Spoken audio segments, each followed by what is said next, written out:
Hey everybody, it's Bob Saget here. And before we start this episode with Brittany Furlan, I wanted to tell you something I'm doing this Wednesday, March 3rd. It's Hump Day. It's a special thing I'm doing. It's a live streaming show that I am hosting and doing comedy on with people. You guys will be on camera with me. That's like an unusual thing, and it's through Looped Live. It's a live stream event on March 3rd, this Wednesday, and just join me. It'll be fun. It's cheap because it needs to be right now, right? And it's an unfiltered conversation. So that means 15 and up. You don't need to hear about my wiener if you're under 15. If you're over 15, you kind of need to. No, I'm just kidding. But my wiener and a chicken, that's just against the law. Maybe it's not. Is that against the law? Anyway, you'll get answers to questions like that. And it'll be fun. Talk about my career because I'm a narcissist, kind of, sort of, but I'm also empathetic, so I can help you with your issues. And you'll be on camera with me, and it's a live event. You won't be able to see it afterward. And I'm also doing a virtual meet and greet afterward. So that's unusual. That's like a one-on-one thing, whatever. Tickets are on sale now, and this is how you do it. Go into your browser, type this in, events.loopedlive.com/Bob Saget.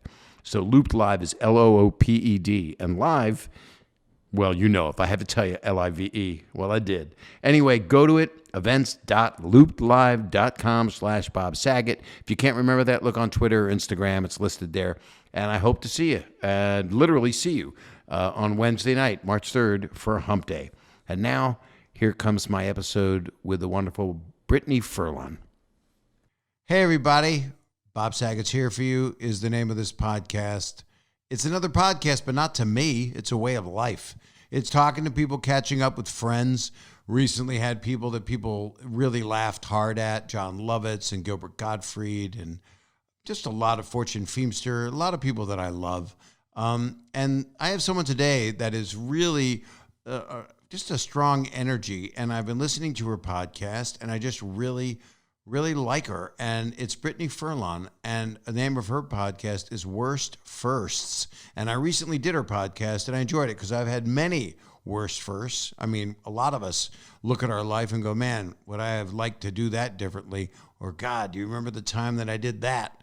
And I'm full of those, so I got to talk about it on her podcast, and this is my podcast, Bob Saget's Here For You. So this is an action-packed one. She's really funny and has a lot of good thoughts about mental health and about physical health and just ways to keep yourself from being fear-based and from having panic attacks. So that's about to happen as I let her into my Zoom. And of course, you do what you do with this podcast. You rate, review, you subscribe, you can leave comments, but make them positive. Otherwise, it's no fun. So I'm wishing you guys the best and wanting you to enjoy this. So, subscribe and listen or download or whatever the hell you want to do. And here comes Brittany Furlan.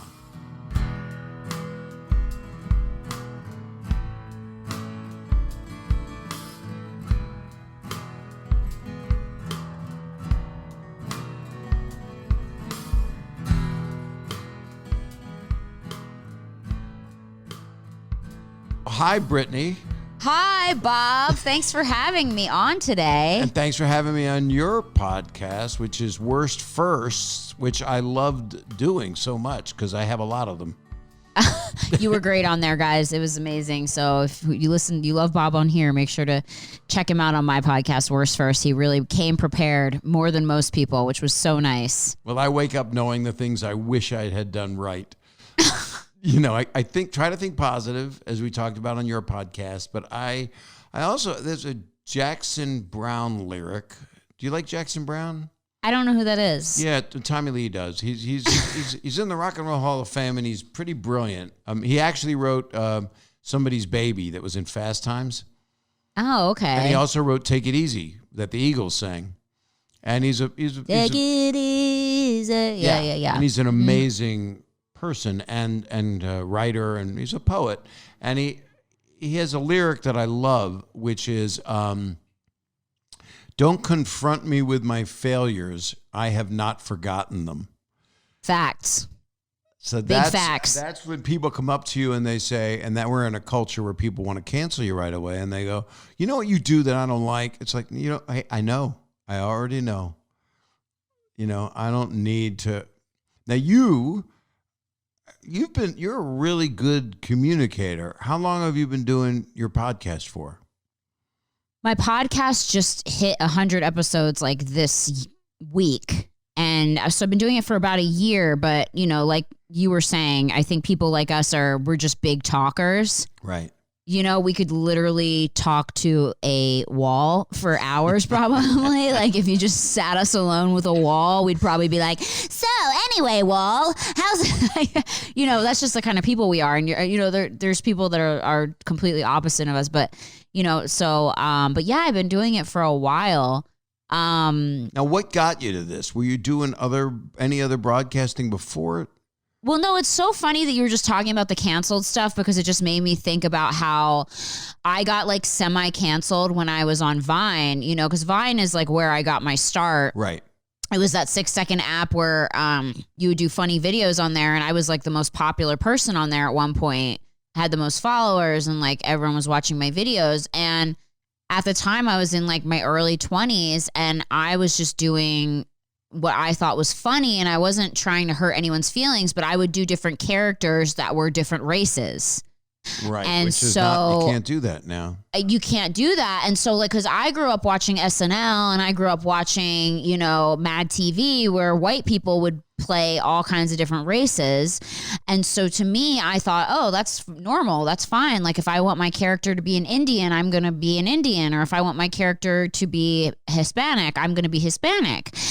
So basically what happened was I started doing all these characters, and this was right around the time when people started finding issues with it, like back in the day, no one cared. But now it was just right when people started, being like, that's racist. And to me, I was like, what? It's racist, but I'm playing a Hispanic person. I have to act Hispanic. And so for me, it was like so confusing. And I remember it was really sad for me at the time because people were saying, like, kept people calling me racist, and like they were like, that's not cool. You're a white girl. I'm not like technically fully white. I'm Italian, but whatever. White, I guess. My parents my grandparents are from Italy on both sides, but yeah, I guess I'm a total just plain white girl. But my wife is half Sicilian. Yeah, just enough to kill me in the middle of the night. Exactly. So I mean, but to me, it was like I never in my mind thought, I'm going to try to hurt another race or depict them in a bad way. It was me just trying to be funny. And then all these people like attacked me and were like, fuck you, you're the worst, like, and hated on me because of it. So it was really sad for me. That was like a really tough Did thing to go through. Did you take your account down? No, I left it because I was joking, and it wasn't me trying to be derogatory towards anyone. And it was like, it just blew my mind. And I think it was the first time in my life where I realized that you can do something with like good intentions. Like my intentions were to just be funny and make people laugh and have a good time. Right. And people can completely misconstrue that and take it like you're making fun of someone or hurting another, person or whatever. And it just really made me so sad. And so then I left Vine. I just ended up, I had already, had success on there, and it just became really negative. And so I left Vine and I just started doing my own stuff. I started acting and doing what I've always wanted to do. Right. And, eventually the podcast and that kind of thing. So, but it was really hard. That was a really hard thing for me to go through because my intentions were so positive just to be funny. And then it was just like, everyone was like, you're racist, you're this, you're that. And you're like, what? Like, I'm not even trying. I don't get it, so. And then you can't say things like, well, my friends, and that's like the worst thing. There is nothing to say to get you out of it. Because you can't say anything. I've been caught in it a few times. I've done things in my career that I want to set the Wayback Machine on because, and I think most people have.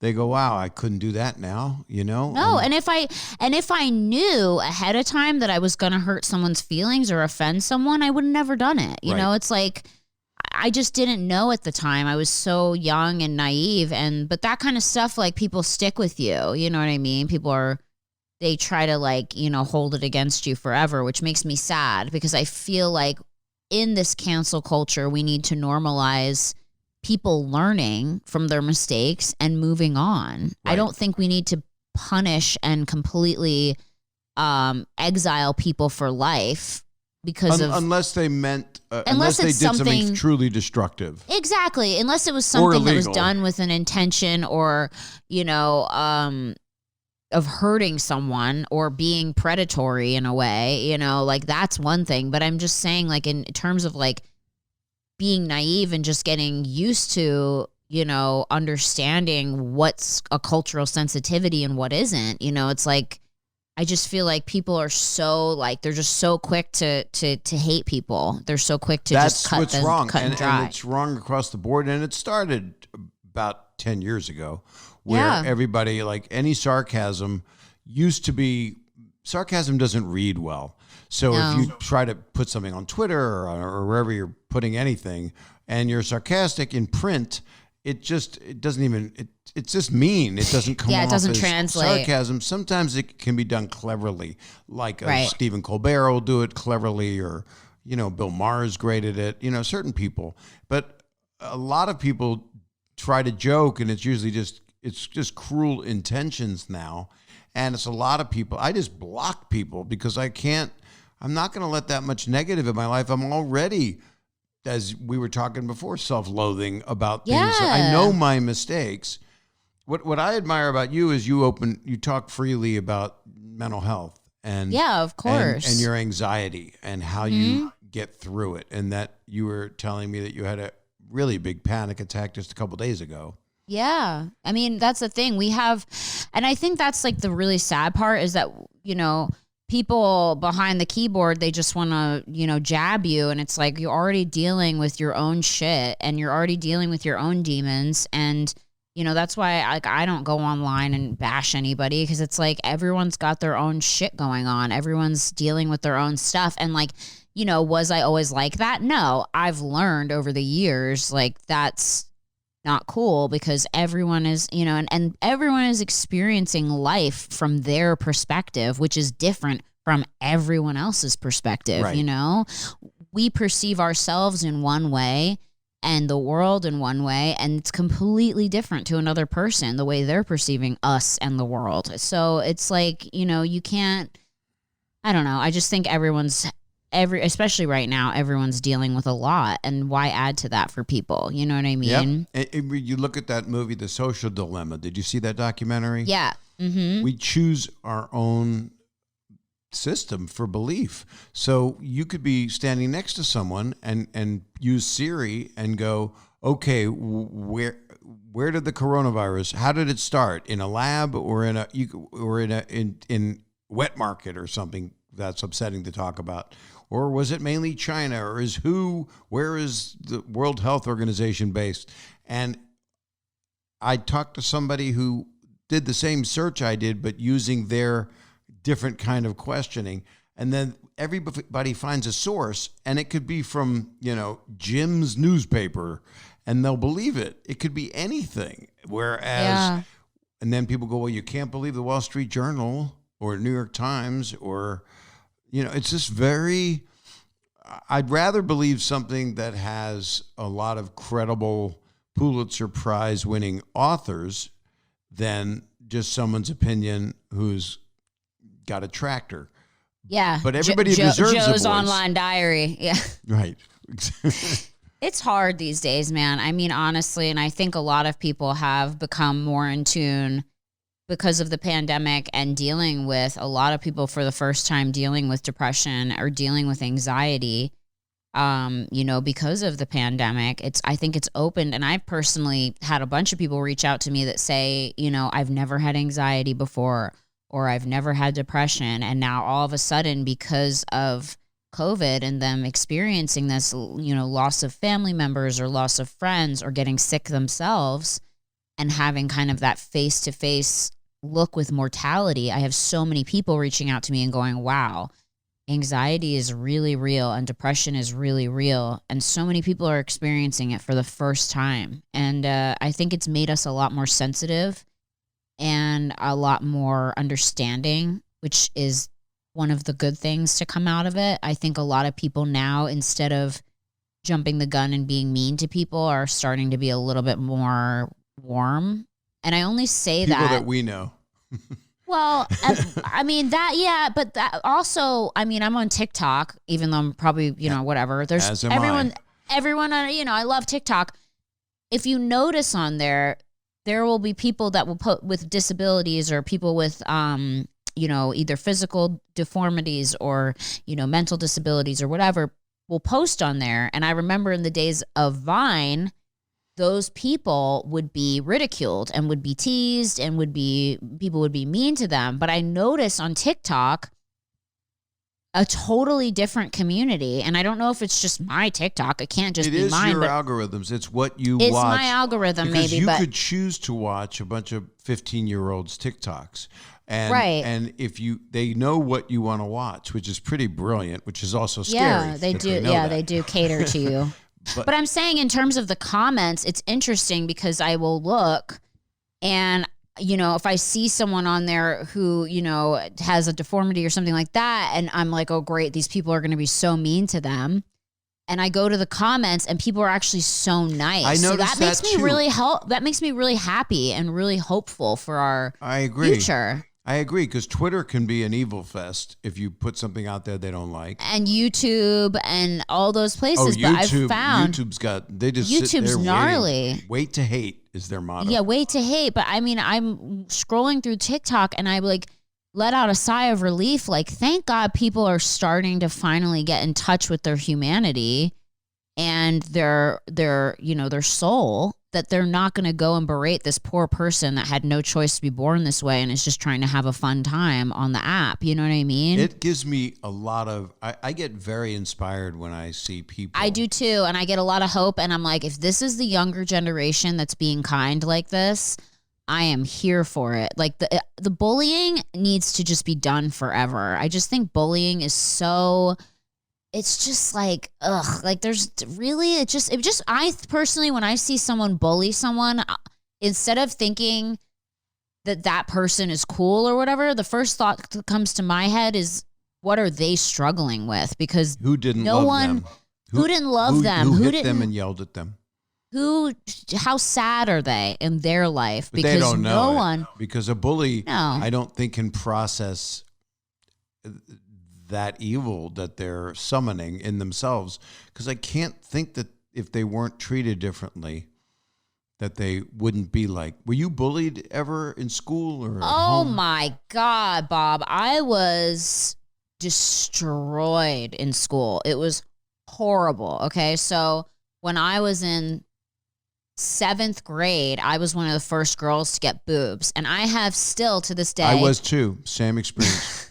Hilarious. I grew really big breasts. I still have really, really large breasts that everyone says are fake, but they're real. And I'm thinking actually about getting a reduction because they're just painful. It's not fun. It's not like I'm like, yay. I boobs. know a guy. It's like, it's the worst. Yeah. So I grew boobs really I grew boobs really quickly in 7th grade, and none of the other girls had them yet. And I was really thin. And all these girls decided to get together because guys started liking me, and the older classmen started liking me. And so all these girls got together and they were like, let's spread a rumor that Brittany got breast implants in 7th grade. Oh, man. And so they all got together, this group of mean girls, and they went and told everybody, Brittany got breast implants. Tell everybody, Brittany got breast implants. And so they came up with this term for me called plastic. So they would walk by me and go, hey, plastic. Hey, plastic. Like, they would call me plastic. And I was like, are you fucking kidding me? I come from like a middle-class family. You think my family would buy me fucking breast implants? Like, it was so...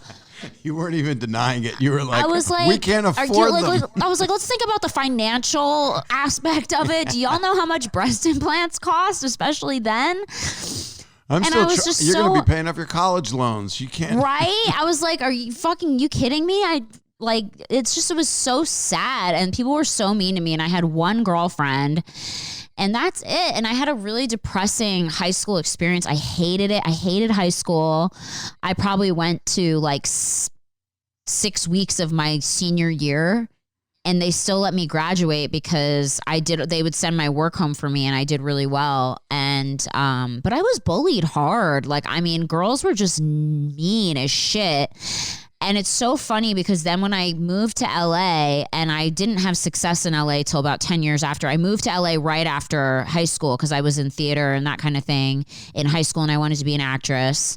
And I moved to LA at 17, and I went to the Comedy Store and the Improv, and I started doing open mics, just kind of how everybody starts, right? Right. And that's where I met like Gerard Carmichael and Esther Povitsky, and Gerard used to walk my dogs when I had to work, and like we were all friends, and it's so funny. That's a whole nother story. But then it's like funny to watch all your friends get really successful, right? Yeah. Like you were saying on my podcast. Yeah. And then so it wasn't until like years later that I had any success, but as soon as I did, all those mean girls from high school hit me up on like Facebook and like Instagram and were like, hey, remember me? Like, so proud of you. I'm like, you fucking bitch. I never forget. You know what I mean? Like, well, it's like those movies that you watch that show everybody who basically, as they get older, only think about high school. Wasn't that great in high school? And they had their babies and they got married and, or not in that order. And they just look down on you if you didn't subscribe to their formula of what I think sometimes is not fun for them. They're not really as happy. They're a little Stepford. Some people are. Oh my God. High school was the worst. I can honestly say the worst time of my entire life. And it went by so slowly, and I could not wait to get the fuck out. And I was like, this is toxic. I was in elementary school. As I got into junior high, I was in Norfolk, Virginia, and I got a lot of anti-Semitism, and they would call me really a lot, and people threw rocks at my head, and they also called me Saget the Faggot, which of course is incredibly original and hard to think of. It's so funny that I got well known enough where only like 13-year-old bully boys on Twitter will do it because it's original thought for them, you know. But it's like, okay. I mean, there's also sag ass, sag balls. I could give you more if you want to make fun of me more. I can help you. But it was really bad. And I moved, I told you on your podcast, I moved in the middle of ninth grade from Virginia to California, and then back from California to Philadelphia, where I was born, between 11th and 12th. So I didn't have any core stability. Group. But I hear from those people.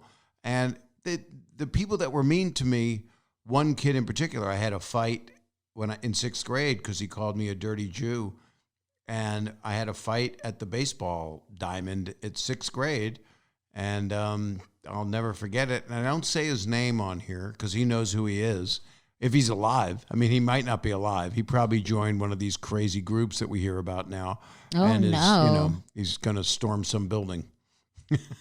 That's so horrible. It's bad. So people that are getting bullied out there have to know that there's light at the end of the tunnel.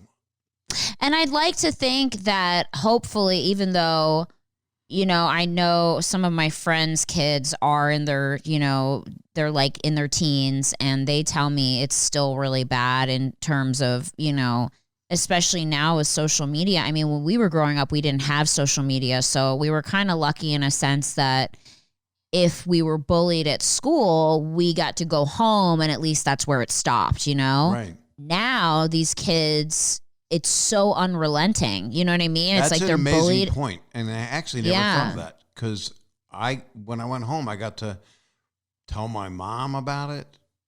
My dad was too tired to tell. But now these kids go home. Now it's like then they just go online and there's the asshole again being like, hey, loser, like on their DMs or making fun of their picture or, you know, whatever. It's like it doesn't stop for them, which is so sad for me. I just think it's so sad. So a lot of parents of a lot of my friends for their kids don't allow them to even have social media just to stay away from that aspect. But then the kids tell me that they also get bullied for that because it's like then they're so out of the loop, you know what I mean, when all their friends have Instagram and they don't. So it's just kind of like that's the dark side, I think, of social media is that, you know, it doesn't, there's no rest.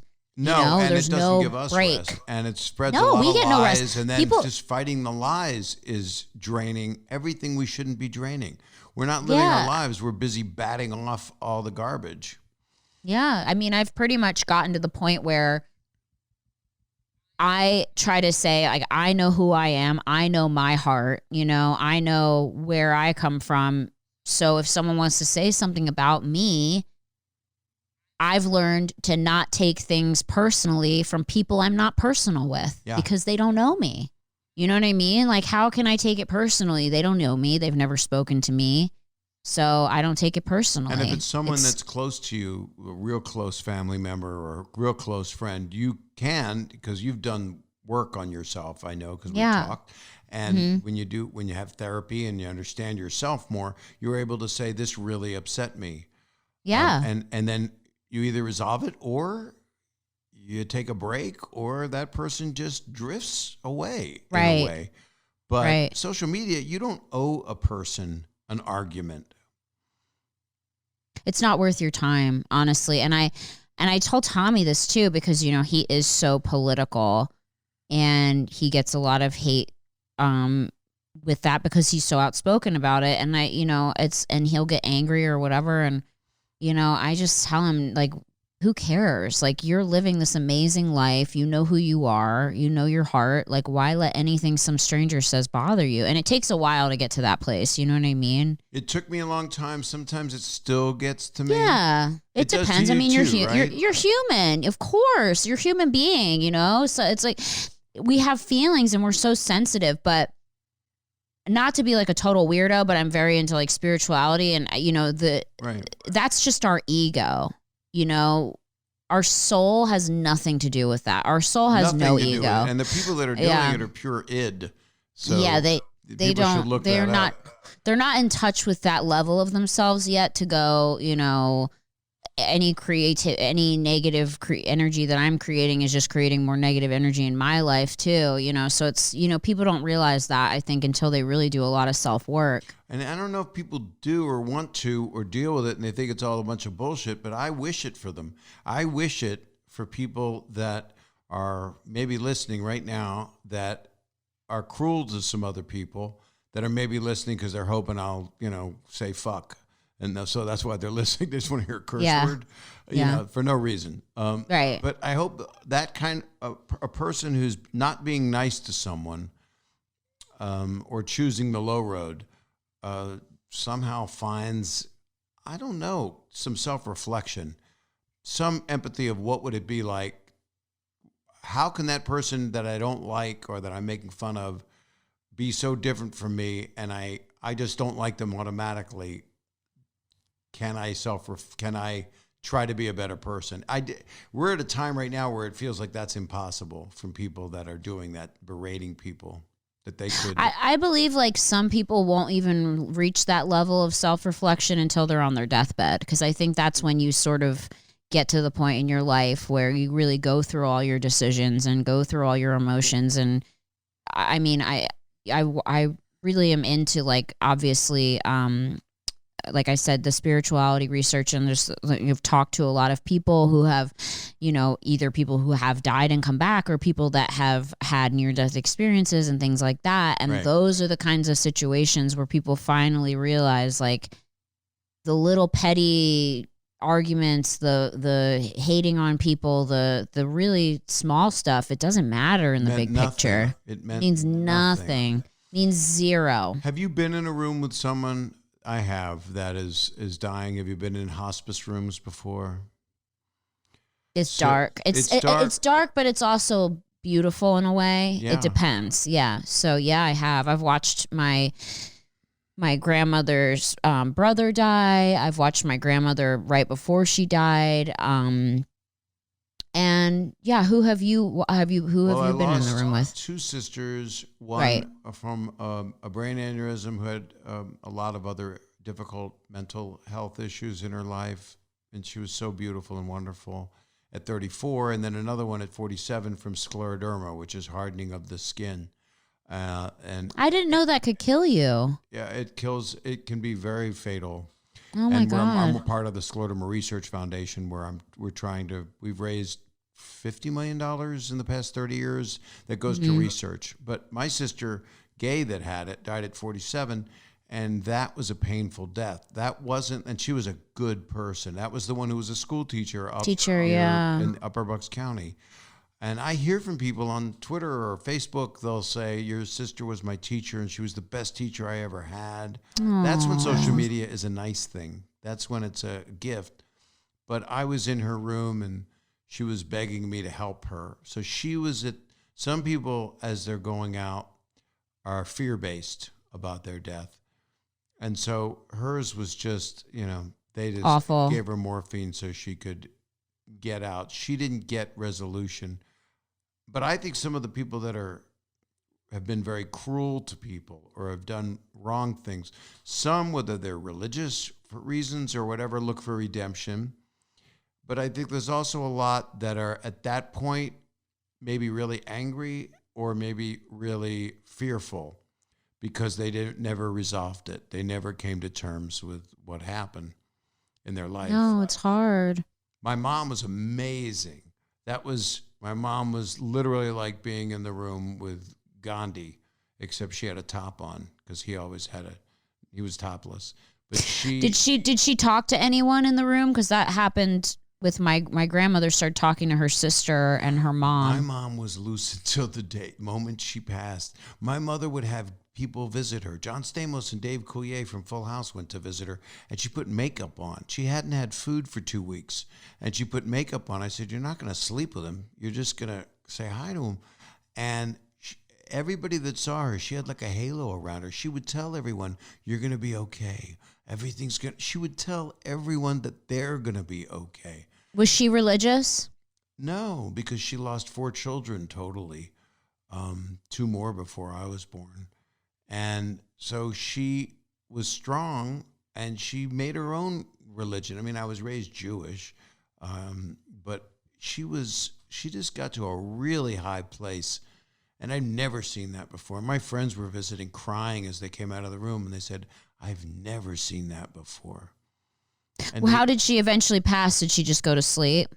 Yeah, she went. I called at 5:30 in the morning. I called the hospital and the nurse said, we just gave her a bath and they had started to medicate her more because she was a little bit uncomfortable. She had stopped eating 3 weeks before. It took 3 weeks with no food or water, but they would give her ice chips so she'd be able to talk. And she just wanted it to go because her body was full of cancer and didn't want to go through the chemo. And she was 89. I would have probably gone through it, but maybe I wouldn't have. You never know if it's you. She was tired. She was very tired. She lost my dad like 10 years earlier. And she was just a lot of love. People could learn from how she went out. It was the highest besides the morphine, it was the highest of a being. Were you with her the moment that she passed? No, I was saying I'm sorry I didn't finish because I always cut myself off. I called and the nurse gave her a bath and then came back to the phone and she had me on hold for like 10 minutes. And I just stayed on hold and then she said she just passed.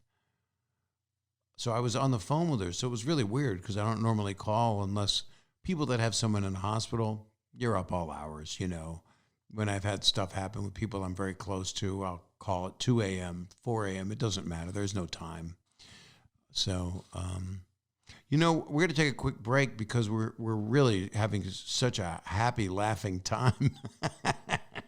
I'm sorry. I always tend to bring out like the depressing I like it. side of people, but yeah, I like talking about real stuff. I do. I mean, I have a funny side, obviously, because we're dark. Right. But I love talking about real stuff and I love getting to like the humanity of people. You know what I mean? So Me too. Yeah. When we come back, we're going to go darker.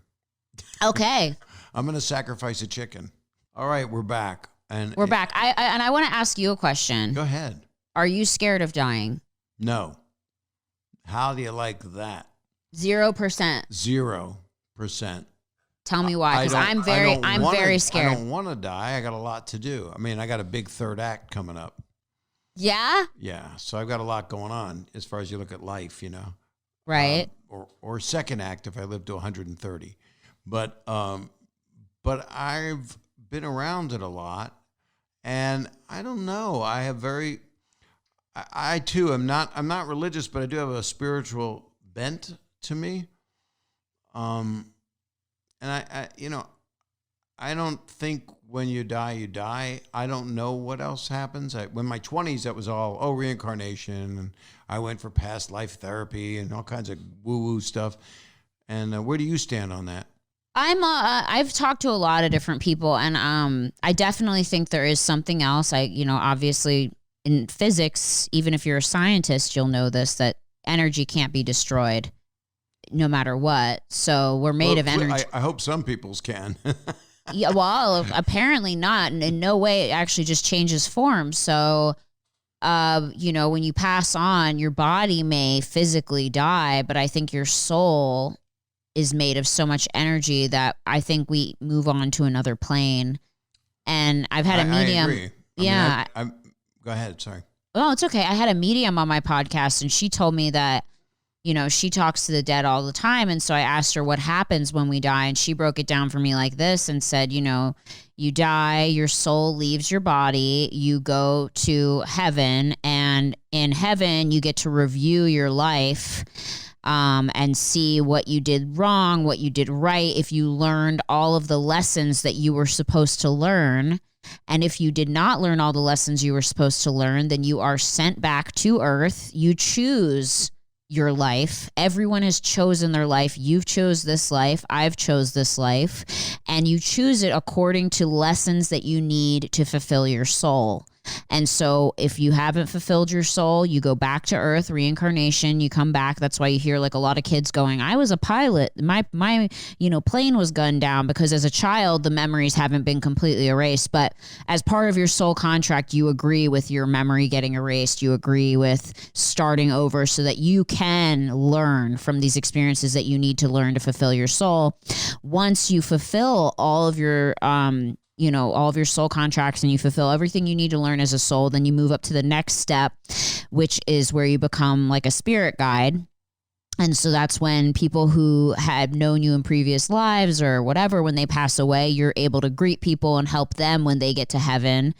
And then you apparently do that for a while. And then once you're finished with that, doing that for I don't know how time exists in this place. There is no time. Right. Eventually you become an angel. So it's like a really long, drawn out period. From what she told me is that the spirits have told her that, it's a lot of people end up going back to earth hundreds of times because they're not learning the lessons that they need to learn. And so people that are in particularly difficult situations will go like, I would never choose this life.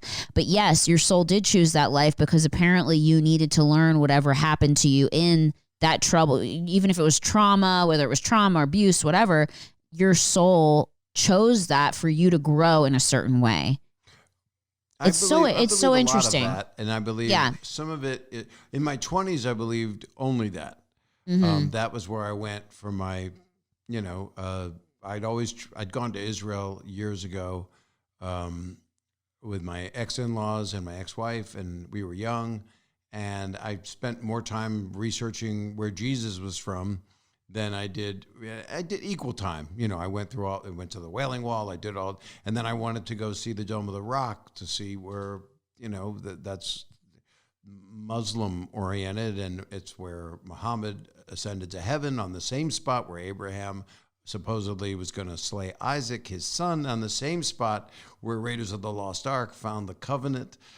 So there's all these, it was this energy force on this spot which existed. But I went through all these different phases, and I think what this medium that you were talking to, and I'm sure she did it well, she's medium well, but I think what she is saying is comforting because it's linear. It really is, and I'm not judging it at all, but I'm saying it gives you a way in this tangible world to go, okay, this is what happens. And I've been when my sister Gay died, and I did a TV movie about it called For Hope that Dana Delaney portrayed her, basically. And I put it in the movie. I felt her soul leave her. I felt it. I looked at her. I saw her last breath. And there was a gust of air go past my head. And the people in the room felt it. It existed. It happened. I said, she's gone. And my mother and my father and my nephew went, yes. I said, did you feel that? And they all were like, they were a little thrown because it was it was the soul leaving the body. It's also the miracle of birth does the same thing. If you're in a room when a baby's born, it's like, what the hell? Did you feel that with your children too? Well, they all had the cords around their heads. Did they? Yeah, they had traumatic births. All of them. The first one, well, we don't have to get into it because it was a lot, and they were all brilliant and complicated and beautiful and wonderful. But I think what the medium is saying to you, my interpretation, because there is no answer. I mean, it's only what we feel, what feels right. Tony Soprano gets shot and you cut to black. There's nothing, And a lot of people I know believes there's nothing, it's over. That's what Tommy kind of thinks, which makes me really sad. Well, Bill Maher thinks that. I mean, and not to say that they're the end all, but a lot of people believe that because they don't want to think past it. But you know what? I think what you believe might be what you get. And if you want to cut to black and not deal, maybe that's what you got. And if you want angels, because that's been in pretty much everybody's folklore and religion and, every faith has them in it somewhere, whether they have an elephant head or in 12 arms or whether they are angels and all the paintings and all the angels around the manger and all the everything. Judaism has a lot of angels in it, and that's, I don't know, but that's how we represent beauty and birth, and death is like it. But that whole thing you were saying about, you review your whole life, that's a theme that's happened. I mean, Albert Brooks made a movie called Defending Your Life years ago. It was really interesting. And Meryl Streep was in it. And it was like looking at your life. But it could happen in a nanosecond. It could happen. Yeah. It might feel like an eternity, but it might be because your dreams sometime, you think it's been 2 hours, but it's been 5 minutes. Not even. I don't know. I don't know nothing. I just know that I agree that there's too much energy in you for it to be gone when the body doesn't work anymore. Yeah, it doesn't make sense to me. I mean, I literally like to think of us essentially, this is a banana peel and it's a shell. So we slip on it when we die? It's just a holder. This is it. This is just a container for what we really are. And I don't know about you, but I have really vivid dreams. And in my dreams, I go a lot of crazy places that I've never been or never seen. And that leads me to believe that there's a lot more, because sometimes, almost every single night, I have these really vivid dreams where I'm visiting hotels and places of the world that I've never been. And I remember them when I wake up. And I feel like it's places I've been before, but I haven't. And it's so strange. And I'm like, this is just me traveling between, and I know this sounds very woo-woo, but I genuinely believe it's me traveling between dimensions and lives that I've had and things that I've experienced. Because I do wake up exhausted a lot, like, oof, I went back there, or I went back, but it's always familiar, Well, congrats on having epic dreams. Some people just think their teeth are coming out. I mean, I've had those dreams too, but I tend to have really, the dreams are just beyond. They're just, and I don't love it because I wake up tired a lot, because it's like in my dream, I'm traveling. I'm not flying? Resting. No, I'll be like all of a sudden I'll be in, like, for instance, the other night I was in Japan in a hotel, and I had my dog that had gotten killed a few years ago with me, and Nina, who's with me now, and they were there, and I was just going up and down the elevator trying to figure something out, and then trying to watch them, making sure nothing happened to them, and it was really stressful. But I remember in my dream feeling like I was there before, going, okay, yeah, I've been to this place before. I knew what to do. I knew where the rooms were. I knew all the buttons. And I have dreams a lot like that almost every single night, going to a new place that, I'm there and I'm going, oh, I'm here again sometimes, where it's somewhere that's bad, or it's strange. Well, you're plugged in. I mean, I look at that as being connected, because anybody, I don't care how you look at it, we're all connected. Even these people that we look at and go, oh my God, how can I How can they think that? How can they be that? We're still connected. It's all part of this. We're fighting with ourselves right now. That's where the world is at. And that's the difference between my husband and I. Is my husband goes to sleep and he sees nothing. My and wife he doesn't go that. anywhere. Once in a while, she'll wake up and tell me a dream, which I love. But sometimes a couple of weeks ago, I had a dream that I was having a stroke, and I couldn't get up, and I was going in bed next to her, stroke. No. And I wasn't on the rowing team, it was bad. And she woke up. She woke me up, and my whole left side, I had slept on it, and I literally went, oh my God, numb. Is this real? And it wasn't, but I dreamt. That's a fear of, that's what you definitely don't want. And I have people I love that have had them. And, it's, my heart always goes out to people that they can't operate in their body like we can. How fortunate. Yeah. And then how amazing they are. And we were talking about that a little bit. Yeah. It's incredible. I mean, there's a girl that I had my brain scanned at the Amen Clinic. I don't know if you know about the Amen Clinic. No. Dr. Daniel Amen started this clinic where they can scan your brain and kind of see like the activity of your brain and decipher, where the ADHD is, depression, anxiety. They can physically like see it in your brain. Is that brain waves? It's not waves. It's actually it's called a SPECT scan, and they can see your brain on the scan, and it lights up in different areas depending on like what you're dealing with. And there's depression lit up in a certain area and that kind of thing and whatnot. But there's a girl that works for him, this really beautiful girl named Natalie, and she's like this really pretty girl with blonde hair, and she's wheelchair bound, and she can't walk because when she was 17, she went skiing and she got hurt and got paralyzed. And so she is the most positive, happy, like just her energy is so unreal, especially for someone who used to be able to walk, and is this beautiful girl and then had an accident at 17 skiing and lost her ability to walk. And she doesn't let it dampen her. She is just this insane light. And you're like, wow.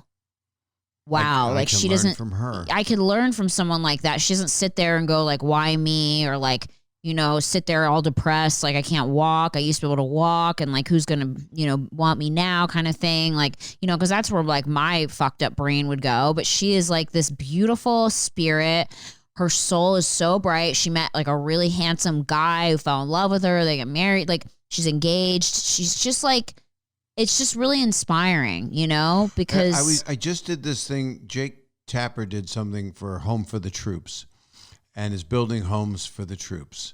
And so he asked, would I do some Zoom calls with people that gave money? So Right. I did a couple Zoom calls. I just did one today with a lovely lady and her nanny, but it's really her best friend, helper person. And they both have so many challenges, and she's brilliant. She's a Washington lawyer. She's incredibly stressed. She's got too much in her mind. She's got 2 grown children with some definite impediments that are big that she's dealing with, and the nanny helps her. The person helps her with that. And I loved talking to them so much. It just made me feel like, I guess I say for the grace of God, but that's an expression. But then I talked to another guy for the same cause who gave money, and he was wheelchair bound, and he was since he was a little kid. And he was so incredibly positive, same as you're saying this young lady is. And he was just like, I'm just a big fan of your work. And I was like, wow, when I'm where you're at, you'll come to my show and I'll comp you in, and I'll come backstage and we'll be able to take a picture again. A selfie will happen, and he was just so smart, just a smart person who makes a good living. He supports his parents, and he does Wow. it online. He does it with his IT world. Wow. But you look at Stephen Hawking, for God's sakes. You know, Oh my God, I you don't want to know. look at him now. I mean, it's not as attractive. Right. But he really, I mean, and that's the interesting thing is you wonder in the bigger picture, like, did God do these things to these people because they were there to inspire others, or he knew that they would rise above? That was part of their soul. I don't know. I wonder, or is it a part of God in us that, as you're saying, you choose, your soul chooses what I need to learn. Right. It's whatever works, whatever makes sense for someone to give them peace through life and through the whole trajectory of it. Because we'll truly never know till we die. And we don't know. I don't know if you'll know when you do. I mean, if you're saying we got to come back, then we got to figure more out. I mean, not being afraid of death is a weird thing, and it's helped me. Took me years. I'm 65 almost, so it took me most of my life, and I think it came from being around people that died, and also appreciating life and the moments of it more, because I take a lot for granted. I think I have. Do you have fear of death? Always. That's my biggest fear. That's all my panic attacks. That's my only fear is death. And it's because I love my life so much. I love my life. And I finally love my life. And I didn't love my life when I was younger. And I love my life so much now. And I'm like, I don't ever want to lose it. Well, don't. Then you're not. I mean, you're not. Yeah. I mean, you've got. I just get scared. You're so young. You have so much. But I worry, like, every time we get on a plane or a helicopter, or my husband likes to go to exotic places that don't have hospitals nearby, and my brain always goes to, my husband calls me WCS, worst case scenario. Because I'll think of, like, what if a spider crawls in my tent and bites my asshole and then I die of, whatever. Like, I think of the worst stuff, or, like, we get in a helicopter and I'm like, this is it. Like, we're going to die. Helicopter's much less scary to me than a spider biting my asshole. Yeah, but I just get scared of everything. And then the scarier part is that when I do have my panic attacks, when I have them here, our hospital is 5 minutes down the street. When I have them in the middle of the rainforest in Costa Rica, that's not fun, because I'm like, paramedics to get to me if it does get serious is a lot further. Do you go camping to that degree? No, but my husband likes to go to, like, sort of off the beaten path places. Like, even if we go stay in, like, somewhere in Mexico, he likes to stay in, like, weird places that are really remote. And so that triggers my anxiety, because when I do have a panic attack, like I told you on my podcast, my heart rate goes up to 160. My blood pressure will be, 140 over 90. It'll get crazy. And then my little device that I have to check it will tell me I'm in a hypertensive crisis. And then I always get nervous because I never know. I take a beta blocker, and I always take, like, a low dose to start, but sometimes that doesn't work. And then I'm like, how much more do I take? How much less do I take? And then I get scared, like I'm going to overdose myself by accident, and well, that's like, good. die. At least you won't do that. I just get worried, and then it's like, so, I just, it feeds itself. It feeds itself. You're adding fuel to the fire. Right. And I wish I try to do, like, deep breathing. Like, during the day, I'm okay because I take, like, this CBD that has ashwagandha in it, and it's really helped me a lot. So I during went out the day, with her. Hilarious. During the day when I take it, I feel calm. I can calm myself down, but in the middle of sleeping is usually when, like I told you, they get me. Is like I'll wake up out of my sleep and I'll be already in a panic attack, and so have you talked to your therapist about the death fear? Because that sounds like that's the key to the kingdom for you. Yeah, we're working on it. I mean, the whole thing we're working on is for me learning to let go of control, because I have no control. Yeah, you know what I mean? None of us have it. When it's my time, it's going to be my time, whether I'm in Cabo or whether I'm, in Canada or on a plane or in an ocean or, it's going to be my time. I like the spider asshole bite. I think, or the spider asshole bite. It's going to be my time. Right. And so I need to just accept that. And so, over the pandemic, my fear started turning into agoraphobia, which I struggled really hard with leaving the house because we started staying home so much in the pandemic that when it became time to go to the grocery store or go to the gas station or go wherever, I would start getting triggered. I would be in the grocery store and I'd see like all the fluorescent lights and I'd start to get dizzy and feel out of body and get sweaty and my heart would start beating fast. That's and so scary. It's the worst. You're not alone in this. No, I know that a lot of people have disassociation, and I do that when I'm stressed. And so I started panicking and was like, oh my God, now I can't even leave my house. Like I used to be able to leave my house. And so now I've been doing what's called exposure therapy, where like a couple times a week I have to get in my car and I have to go somewhere. I have to drive in traffic. I have to sit in traffic and tell myself I'm going to be fine, because another trigger was that I'm going to have a panic attack in traffic and then not be able to take my medicine because it kind of knocks you out. And then I'm going to be stuck and no one's going to be able to help me because I'm in the middle of traffic. And, my brain just goes. And so I put myself through this every week. I go sit in traffic or drive to a friend's house and drive back or, just get out. But you don't get in the car when you're in a state of panic, do you? Because that would be dangerous for you to drive. No. It's not. It doesn't. But I have been in the car in a state of panic. I have too. Sometimes being in the car is what gives me a state of panic. It gives me anxiety. Sometimes when I'm driving, because I think too much, I start thinking, oh my God, how weird is it that I'm this person with this brain with a heart beating in my chest and I'm driving this machine and all these other people are driving these machines, and like I start overthinking life. That's like my whole problem, is overthinking life. Yeah, you're not alone. No, I know that. And so I start to think about how weird that is, and like there's people driving next to me and like what is their life like, and I start getting way in my head about it.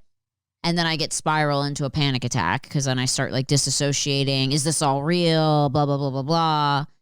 But the whole thing with that to get over it is exposure therapy. So I just have to force myself, out of my comfort zone. Some people are okay. This pandemic, some people do just the opposite.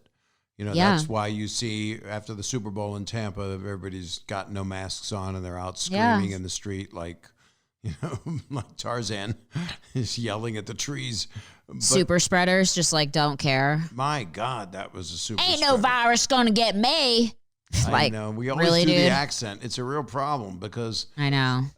It is it's a South Park episode. It feels it's like so insane. It really does.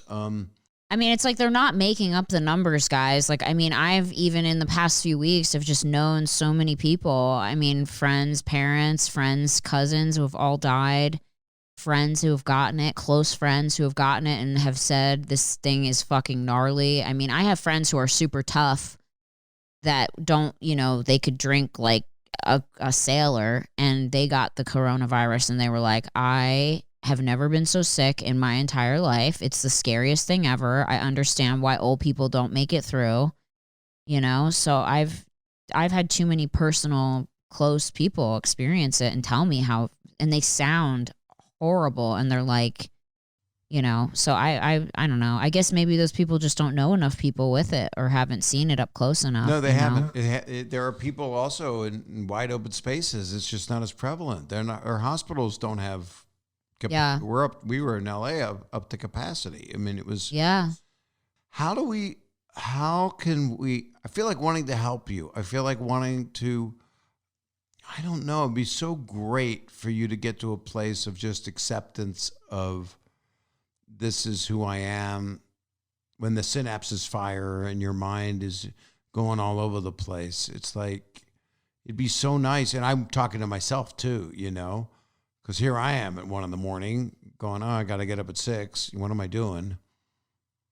I've been doing so much work on it, and this has been my fear for as soon as I started enjoying my life, it became my fear. Right. I've seen myself get better with it, and I've actually just recently, like I said, doing the EMDR therapy. I'm starting to get to a place where I'm becoming more accepting and where I'm going, what will be, will be. And as I find my religion and spirituality more within myself and talk to God, whoever God may be, I get more cozy and go, okay, like it's okay. I'm not alone. And I know in my heart of hearts that I'm not alone. Like I feel God, I feel a presence of God, and I don't know what, like I said, I'm not putting a label on God, but I feel in my heart of hearts that there's a presence. There's something that is looking out for me. You know, Does that feel help you it be so less strong. agoraphobic when you realize Yes, you're part it of all those does. people in their Yes. cars on the freeway with all different beliefs, all different religions, mad at the other people in the other cars Yeah. if they knew them. Some of them are listening to CNN radio, Fox News radio, and people Mm-hmm. couldn't believe all different things. But does this contact with feeling God within yourself? That's why people turn to prayer and turn to religion, right? Yeah. And I've had it since I was little, and I just know, I just have this deep connection, and I have this deep connection so much that so when I do something that's not nice, or I know that I'm doing something that's not nice, it physically hurts me. You know, like when I am fighting with my husband or something, and my brain, my fighting brain goes, say this, you know, and I'll say something really with daggers, and in my heart I'll go, oof. I know, my brain goes, don't hit send. You know, Yeah. and it's like, don't, And then don't I'm like, say that. "Ugh." And so now I don't do these. I don't, you know, I've only maybe said one really horrible thing to him our whole relationship. We've been together 5 years. And I just learned how to stop myself now before, you know, because I feel it, and I know that that's God. Because what is a conscience? What is that? Like to have a feeling that something is It's so your bad greater and voice. awful. It's a soul. I don't It's know a if you soul. can It's see, a but over me here, I've got Jiminy Cricket. I've got a couple. Yes. I have a bunch of Jiminy Crickets because Pinocchio was Yeah. my favorite Disney movie because it was about honesty. a kid with It a was big about nose. lying. Oh, okay. And what happens to you when you lie? Your nose grows. Right. And Jiminy Right. is his conscience, which is how fucking brilliant is that? Yeah. What a message to get to Yeah. me as a 9-year-old boy seeing this classic Disney movie about lying and what it turns you into, which is a jackass. Yeah. So here we are in a society where it's full of lies and based on non-truths, no matter what side you're coming from. Or I hate saying sides because it's not an athletic event, but it is. We're in World Federation Wrestling. It feels like, not politics. It's Yeah. But it's the conscience that we need to have. Mm-hmm. Yeah, I think, and the crazy thing to me is that some people don't have a conscience, and that's very scary to me. Seems And it, right? I've met some of those people, and yes, I think they do. I mean, I've known people. No, some people do not, and I think that it is a either mental disorder that they don't have it, they didn't develop properly to have it, or that they are just a dark being. Like I've met people who energy was so dark that I was like, oof. Like they have, I have too. They might have had a conscience at one point, and they just completely disregarded it, and that soul has that goodness has left them completely. I met a guy. I got exposed to that obviously as a kid when I was bullied by people, and that must have been descended upon him from his brothers or father or lack of. And there was a guy when I started playing comedy clubs, and I was in Virginia Beach, and this guy was part owner of a comedy club, I think. I don't remember what his connection was, but he was doing a whole lot of coke, and he was just evil. And he was like, I was in Nam, fuck it all. And it's like, that's how he dealt with the horrors and the PTSD, was doing drugs and not believing in anything. And then I was only 23. I ended up at wherever he lived, and the tree that was in his place, he ripped it apart, a living tree. And I went, wow, that's symbolic of how dark this non-human Person is, yeah. And that's what we gotta help. I don't know how you do it, but You know, honestly, I think, and I know this is going to sound again really weird, is that there are demons here. I don't think that I don't think we're all genuinely people. I think some people are taken over by really bad, is that evil. a conspiracy theorist? Because you hear that from from people that are saying that, actors drink Satan's blood, baby blood. I mean, I don't know how far it goes in terms of, whether they were like born human or not, but I do believe that like there's evil presence and that it can take over people, and they're still a person, but I think that these evil entities can attach themselves to people and grow and really control what these people do. I mean, I really genuinely believe that. It is like a cancer and a virus, and it's reminiscent of things like Hitler, and people hate. Just like there's light, there's dark. There's always going to be the dark too. I mean, I know it sounds like I said, I know it makes me sound like a weirdo, but I feel it, and I've looked in people's eyes at times where they were really, really off their kilter, and they looked black, their eyes. Like I was like, ooh, like it's scary. You can see it. And we're you watching can see it on the news. We're looking at it. And people that are also in denial over their evility, which is not a word. No, but we can make it one. So we know each other now. So now what can we do that you're going to continue the EMDR? EMDR. Yeah, I do that. I do regular therapy. Do you meditate? I try to meditate. I'm not great at it, but I try. I have a psychiatrist. I have a psychologist. I'm like very, very proactive when it comes to my mental health. You're able. I am because there are very people lucky. that can't deal with the issues that you have, and they've had God knows what's happened, post-traumatic stress to them. Mm-hmm. So you're very inspiring that you're aware of it, because this could have not been your path. No, I literally could have let the darkness take hold, but I didn't. And I followed the light always. I mean, even though I've done things in my life I'm not proud of, I've said things I'm not proud of. Yeah, but I'll double down on that. I mean, but for the most part, I've tried to be a really good person. And I think that following that journey has made me, be able to have a successful life, because I've always tried, no matter what, to find the light in any situation, And I think the more I become in tune with I feel like I'm such an empath, and I'm so sensitive to people's energies, and I'm so sensitive to everything. They're called like HSPs, highly sensitive people. So I'm so sensitive to everything. So that's why everything's very hard for me, because I feel for everyone. If I meet someone who's struggling, I feel their struggle. I have a gift and a problem with that as well. Exactly. And so you kind of take on other people's energy, and it can be really hard, Well, especially when you see if people someone's that are oppressed or have been treated incredibly unfairly. Yeah. Yeah, or if, my husband's having an off day and he's in a really bad mood, I absorb that energy and I try to fix it, and that's kind of what I've done. We're the same person kind of in that way. I try to fix it. My wife's upset. I want to fix it. And she's like, you don't have to fix it. Sometimes people are going to be upset, and that's life, but I think it's hard for people that are very empathetic, and, we're always like, we don't want anyone to ever feel as bad as we have felt. That's why we're always like, I don't want anyone to ever feel that way, So I think that I just need to be careful with how much of other people's energy I absorb, and I need to be, focused on just living my life instead of worrying about when I'm going to die, because then I'm missing my life, Worrying you're going to die will throw you off game in driving, in being on a plane. It'll cause the panic attack if you can. And that's the thing. My mother raised me in fear that I was going to die because she'd lost 2 children before I was born. So she didn't let me sleep over friends' houses. Let me do there's your dog. What's her name?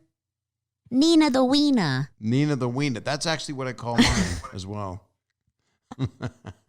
Dead. I'm throwing up. That was a very diabolical, horrible laugh. That will not record well. So Nina, is she an emotional support dog when you get on a plane? She is. And that's like the other really scary thing is that I have actually trained her to be really, as you know, she's been in this room the whole time with this podcast and super quiet. And she'll just sit on my lap or sit next to me. And she's trained to do this to just go to sleep. But it's really sad because the airlines are now, because so many people that actually don't have emotional disorders have abused the situation I knew and have somebody brought on that did that and would take it in her Louis Vuitton bag, and it was everything gross. And the dog's barking or biting people, or they bring on an emotional support fucking peacock or an emotional support fucking pigeon. I had and an then the things emotional go support Tasmanian devil that I Yeah, would exactly. And that's so that's what happens. And now Alaska Airlines, I believe, is the first one that said no more emotional support pets, only service animals. Yeah. And so now I'm kind of screwed, because if the rest of the airlines take heed and follow, Alaska Airlines, I have one of my biggest fears is flying, but I bring her and I hold her and she just sleeps on my lap the whole time, no matter how long the flight is. Maybe there'll be a couple airlines that keep it going for you, because you do need her, right? I really hope so. I need her so bad, and I talked to my psychiatrist about it. The letter. But the only thing he can give me is emotional support. That she's emotional support. He can't make her a service animal, because I don't have. Even though it's a mental thing, it's not a physical disability where she has to guide me or get me medication can she or provide whatever. A service? Can she get you coffee? Can she do errands? I wish. She's so short. She's so little. Can she work she's a like fax 6 machine? pounds. I know. Let's see how she just goes to sleep. She's such a good dog. Like, she's so quiet. This is, if She you want to loves watch everyone. on YouTube, now's the time. This is a beautiful image. It's Nina just going to sleep. But yeah, so she's like my biggest comfort. And also, like, when I'm having a panic attack, sometimes before I take any medication, because I don't like to be reliant on it, I'll just hold her. And sometimes, like, feeling her heartbeat to match her heartbeat, my heart will slow down to match her heartbeat, because I can feel her breathing. You know how when you hold someone, when they're breathing, your breathing starts to match their breathing? Yeah. So, like, I do that. If I'm really freaking out, I hold her really, really tight, and I can feel her breathing, and then my heart will eventually match hers, so I don't have to always take medicine. So but what would you recommend for people who have kids, for example, who have Yeah. emotional issues that have been traumatic, or they're just born a certain way where they can't deal with things, and they're either autism or they're scared to death? Or, I mean, would you recommend a dog? Would you recommend they should, if they can do it, if they can afford to take care of it and all that? I mean, there's so many options. So the first thing I wish is that I was never put on an antidepressant right away, even though, yes, it has helped me. I agree with that. I wish that I would have been able to try holistic things first, because I've managed to actually, like you said, when they put you into a psych ward, they kind of start you on the highest dose of things. And so I was put on a really high dose of an antidepressant called Effexor XR, which is one of the gnarliest ones to come off of. I have a friend who is also a heroin addict who was on Effexor too, and he said coming off of Effexor was worse than coming off of heroin. That's how bad Effexor is. And so I've managed to wean myself down from that really high dose all the way down to the starting dose of Effexor, which is 37.5 milligrams, and that's all I take every day. That's the only prescription medication I have. And is there an immediate ease from it about an hour later? From taking the Effexor? Yeah. No, I pretty much have been on it so long that I think my body part of your chemical makeup. It's just part of my chemical makeup now. I don't notice like a huge difference or anything, but I will say that I wish my parents had tried natural things, because there are so many natural things out there that help with depression. For instance, 5-HTP is a natural occurring chemical that they call nature's Prozac, and it is been proven in double-blind studies to be more effective than Prozac. So, and this is something you can get at Rite Aid. So it starts at lowest doses, 50 milligrams. It works similarly to an SSRI, which is Prozac, which is like a Prozac or Lexapro. So if you're not good with SSRIs, well, you wouldn't know, but you can try it. If it starts to make you feel weird or manic, then that's not the thing for you. But there's so many natural things to try, like SAMe, valerian root, St. John's wort, 5-HTP. I can't take a product that has the word wart in it. I know. They're interesting. There's lion's mane that helps people be calm. There's I find so much relief for my anxiety people in ashwagandha root. I swear by it. I take a CBD now every day, so I don't take my Valium. My Valium that I have is for emergencies only. now I survive just during the day taking a CBD, which has ashwagandha root in it. And it's called, the one I take is called Terravita CBD. It's amazing. And it's been the strongest one. I know some people don't believe in CBD, but you put a drop under your tongue, a full dropper's worth under your tongue, and you wait 15 minutes and you are just chill. Like not high, not drunk, not whatever. You're just mellow. And I love that. And so I take that like throughout the day whenever I'm feeling anxious, and it knocks that anxiety out.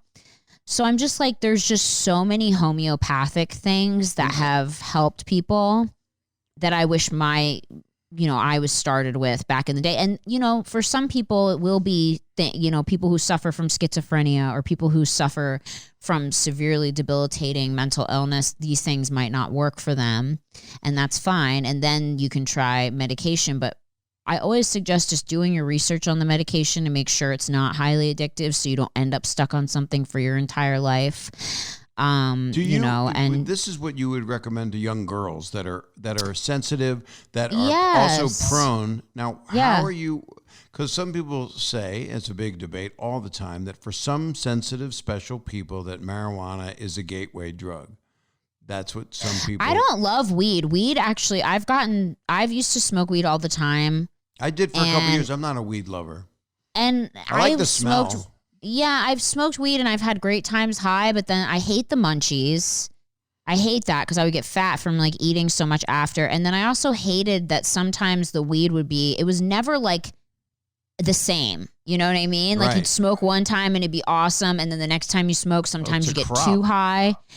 You get too high. It's like there's like no perfect way to manage it. And then I'd get really high sometimes and I'd have a panic attack because I'd be tripping. I'd be so high. Well, edibles would do that. I was on edibles. Yeah, I mean, I've had it just from smoking a crazy strong weed. I've gotten so high where I was like, whoa, like thinking about my heartbeat. Like my breathing went into manual instead of automatic. Where I had to like... For anxiety for younger people, wouldn't counseling or therapy, if they can get it, if they can afford it? The homeopathic thing is great. I definitely recommend taking magnesium every night. Everyone should take magnesium. What does magnesium do for you? I've got it in the closet. Most people are deficient in magnesium. Magnesium is basically what keeps all your circuits going in your brain. And the brain is... A lot of people, almost like 90% of people, have a magnesium deficiency, and it won't hurt you if you take too much of it, you'll pee it out, except for people that I think have kidney disorders. They shouldn't take magnesium, but magnesium glycinate, to take that before bed, is one of the most productive things you can do for your body. It puts you in a relaxed state. The magnesium's so good for you. It's so brain healing. It's brain food, magnesium. And so I highly recommend. It's a rock, isn't it? In chemistry, isn't it just a rock? I mean, it's a mineral. Oh, it is. So it's made of dirt?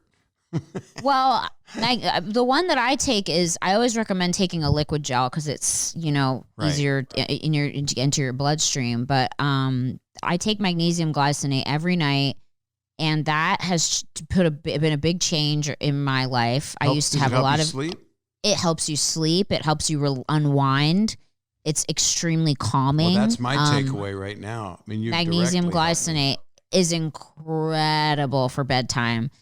And then also, if you're having trouble sleeping, you take like melatonin and stuff too, right? Or no? Melatonin, or do you not like nothing. melatonin? It's like really. So you have like I'm a really big trouble in a sleeping. China shop, Okay, your brain's like fully wired. Yeah, but I kind of, if I lay there long enough, I get tired, and I've been working out more. Pilates is exhausting your body is really good. Reading, and then like you said, for people that are young and struggling right now, therapy is great. I mean, there's lots of online therapy.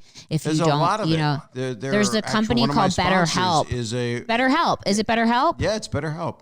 They're amazing. So I love they got them. counselors there all the time. All the time, 24 hours. You can get on there, betterhelp.com. Love BetterHelp. People should take advantage of that. And if you don't like, it's not it's inexpensive. If you don't like your counselor, you can switch. All the people are accredited. Everything you tell them is private. You don't have to worry about it going anywhere. Right. So betterhelp.com is great for young people. And like I said, I think nutrition's a really big part of it too. I know people hate to hear that. No, it's incredibly important. And I abuse it sometimes because, I don't know. It's how I was raised, and I know, me too. I was raised Italian. All I want to do is eat pasta and cheese and bread. That's but my I wife noticed wants to eat all the time, and I don't want that because that goes to my belly. And then And when I you like eat those meat, things, my you feel blood is worse. B positive, so I Yeah. require it, but then I feel terrible about it because I know I don't want to kill things. Well, you can get your protein. I actually try not to eat a lot of meat at all. I eat barely any meat now. I take there's actually a company that makes a gentle. It's called Gentle Iron. You can take that every day, so you get your iron, so when you're I not take tired. too many supplements, I get diarrhea. Well, that happens too. So don't take too many. Figure out which ones you really need. You know what But I is mean? You diarrhea don't need to take a bad? ton. It's cleansing, I think. It is but, if you're waiting for a bus. But yeah, I mean, actually, a lot of the plant-based products now are full of protein. I mean, know, you're but getting. I can't. Have you ever tried an Impossible Burger? Oh, They're of course, so of course, good. they're great. They're great. I mean, and my wife's very food health conscious, and Yeah. and she's all wrapped in it. Kelly knows everything about that, so I eat some of that stuff. But Yeah. A great thing also is if you're at home and you're struggling with anxiety, you don't have a lot of money.